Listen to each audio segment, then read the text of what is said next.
Schools that have opened their doors to students amid the spread of the highly contagious Delta variant of the coronavirus already are grappling with how to best continue teaching students when hundreds and sometimes thousands of them are in quarantine.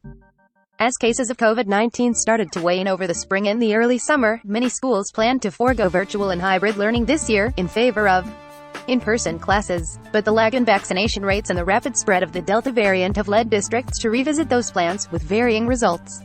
Some schools have sent students home with packets of self-guided work to submit at the end of each day or when on-campus classes resume. Others have temporarily switched to virtual learning, and in some cases, schools have canceled classes altogether while campuses are closed or kids are in quarantine. How serious is the risk of COVID-19 to kids as they head back to school? August 29, 202,103-52. In Mississippi, officials last month said more than 20,000 students were in quarantine from exposure to the coronavirus after the first week of school. The high quarantine numbers among students and staff members led at least 29 schools to go virtual for a short time in order to interrupt transmission, the state's epidemiologist said. Similarly, the Connolly Independent School District in Texas, which opened to students August 18, closed its schools for in-person classes Tuesday after two teachers died last week of COVID. The 5 schools in the suburban Waco district hastily switched to remote learning and are scheduled to reopen for in-person learning after Labor Day. If this pandemic has taught us one thing, it is the ability to change directions quickly, Connolly Elementary School Principal Eric Cantor wrote in a note to parents on the district's website. Going from face-to-face learning to remote learning is an example of this. More than 300 miles east, however, in Iran, Texas, learning was put on hold for 2 weeks when schools closed because of a COVID outbreak in August, about a week into the school year. Iran Sheffield Independent School District Superintendent Tracy Cantor said in the letter to the school district's community August 16 that neither virtual nor remote learning would take place during the closure, but that teachers would be available by email. She said schools would still meet the minimum 75,600 minutes of instructional time required by law, in part by turning 2 early release days into full days of school. We know that this is difficult for everyone involved and we thank you for your support and patience during this unprecedented time, Cantor said. In the school districts are confronting the dilemma of how to keep the school year going as the number of parents who want their children to go to in-person school. Only 43% of public school parents and guardians said they wanted their children in a classroom full-time this year after the Centers for Disease Control and Prevention on July 27 updated its health guidance to recognize the threat of the Delta variant. That was down from 58% of parents and guardians who said they wanted in-person instruction before July 27, according to a survey funded by the CDC through the Atlanta-based nonprofit CDC Foundation. It polled 1,448 public school parents and guardians July 23, August 8. Just more than half of the nation's largest 100 school districts are planning to make a remote learning option available to all students, according to the University of Washington's Center on Reinventing Public Education, while 92 will offer some type of remote instruction. In Florida's Hillsborough County Public Schools, thousands of students have been quarantined since the start of the school year in August. Teachers are putting lessons and instructional material online for kids in quarantine and sending out electronic devices or providing physical copies of work based on student need. Jennifer Sperano, the district's COVID coordinator, said.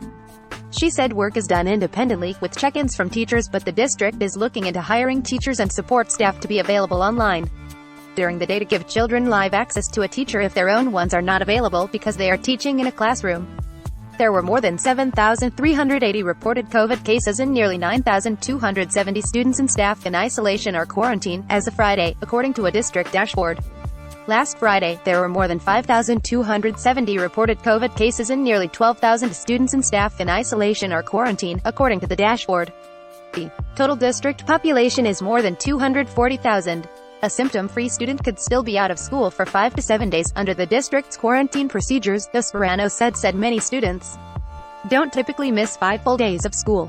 In Metro Nashville Public Schools in Tennessee, from August 9 to August 15, there were 95 staff who were isolated or quarantined, with 52 confirmed cases and 980 students were isolated or quarantined, with 207 confirmed cases. From August 16 to August 22, there were 143 staff isolated or quarantined, with 67 confirmed cases and 2,879 students isolated or quarantined, with 395 confirmed cases, according to Sean Brysted, the district's executive officer of communications and community engagement. Isolated or quarantined students can access their course information and assignments online, and the district offers remote learning assistance to students, he Cite in an email, parents must also verify a student participated in all instructional activities, he said.